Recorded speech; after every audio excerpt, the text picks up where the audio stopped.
Hi, welcome back to our channel. Today I just wanted to talk about things that are supposed to look normal but they're not. For example, I am a mother of one and I also am a resident or registrar in obstetrics and gynecology, and I thought that, well, breastfeeding would be automatic. Lie of the century. Um, my personal experience was that breastfeeding, first of all, for me, who was a CS mom or is a CS mom, took a solid 3 days for me to get milk, and I had all the meds that I could have gotten. It was also quite painful. I remember the first day I thought I was doing such a marvelous job breastfeeding, only he wasn't getting anything and had to be topped up with none. And so I thought to share a few tips. One, breastfeeding one is not automatic. It's a lot of adjusting. You need to adjust between yourself and the baby needs to adjust to you. So that's quite a challenge. Then the other thing is that you need to be patient. You need to be really, really patient. Patient with yourself and patient with the baby. Because one thing is that there's a letdown from your head to your breast and from the nipple, like the baby's touching the nipple back to the brain and then milk let down. So there's a lot of hormonal things going, and that needs a lot of relaxation, a lot of calm, and a lot of patience with yourself and with the baby. Then sometimes you have the milk and the baby just is not latching. So there are a lot of videos that we have done somewhere here, we'll pin it, on breastfeeding.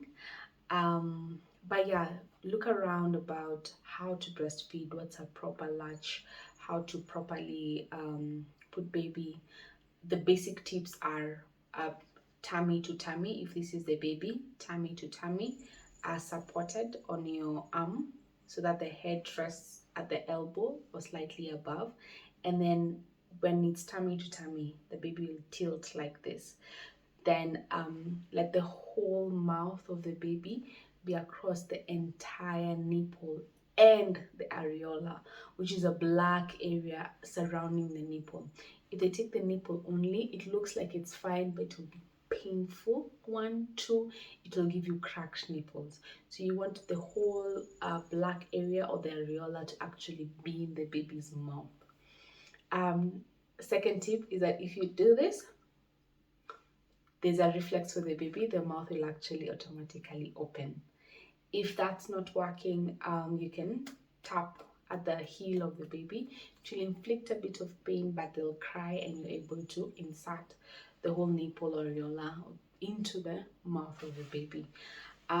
Once they're done and they're asleep, you can just rub across the philtrum or above the mouth, so that as you're rubbing, it forces the baby to and that opening also allows you to just release your nipple out of the mouth. I think the other basic is breastfeed a good 20 minutes. Initially it looks like a long time, but you'll notice that the amount of time it takes for a good letdown. Then the fore milk will come out, and then the hind milk, which is the heavier milk. Okay, so 20 to 30 minutes is a good time. Then alternate one boob then the other. Please don't get used to giving just one boob because the baby prefers it. If the other nipple is a bit inward or like we call it inverted, you can use nipple shields, you can do it manually, but try and like rub on the nipple to get it out and then put the baby there as well. Otherwise you'll end up with an imbalanced boob. One will be bigger than the other one will start producing less milk, etc, etc. In summary, breastfeed on both breasts. Then you need to drink a lot of water. a lot of water, fluids generally, milk. Drinking chocolate is very good. There are substances such as Ovaltine that have malt, which is also very good. Please don't take Tasca or Guinness, all that. It's not safe for your baby, and alcohol can actually go into the breast milk. But Ovaltine is safe, you can use that. No, we're not sponsored. You can also use soup. I personally used camel soup, and let me tell you, I had so much milk afterwards. And thanks, Dad, for giving me camel soup. Yeah, so camel soup was really good.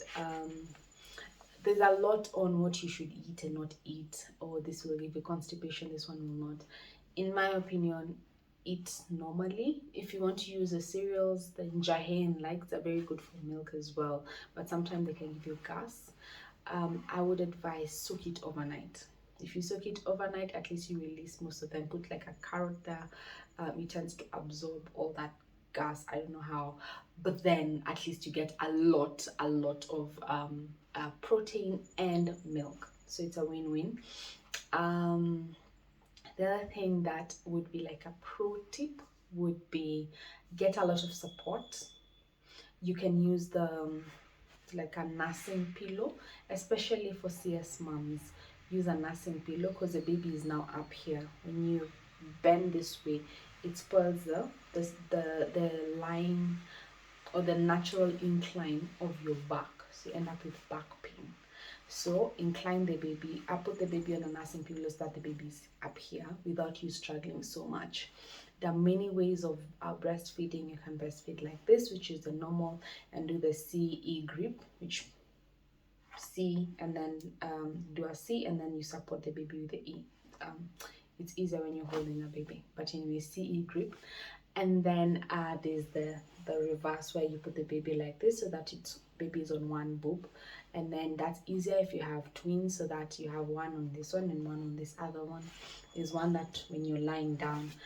But all those tips are told by your midwife, so please ask your midwife, ask your doctor at the hospital what you should do and all these breastfeeding tips. Yeah. I think generally that would be what I remember for now. If there are further questions, ask on the comment. If there are any other tips, also on the comment, so that at least moms out there don't struggle. And yeah, again, it's a beautiful process. It's a beautiful thing. It helps you with bonding with you and between you and baby, but it's not as automatic as it sounds. So give yourself grace and give the baby grace, and you'll be fine. Okay? Thank you.